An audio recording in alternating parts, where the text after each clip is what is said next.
To program a key fob on a 2004 Mazda 6, first enter program mode. Insert the key into the ignition switch. Turn the key from off to on and back to off 3 times in quick succession. On the third turn, leave the key in the on position. You should hear the door lock cycle, indicating program mode is active.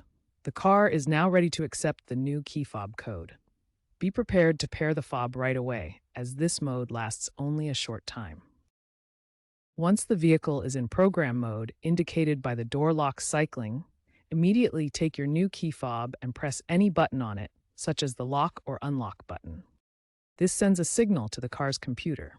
You should hear the door lock cycle again, confirming that the fob has been successfully paired.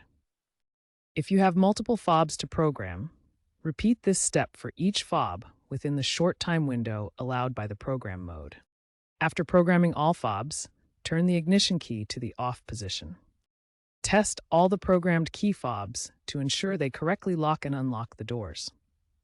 If a fob fails to program, repeat the entire process, ensuring you follow the key turning sequence exactly. You may want to replace the key fob battery to ensure it is not causing the problem.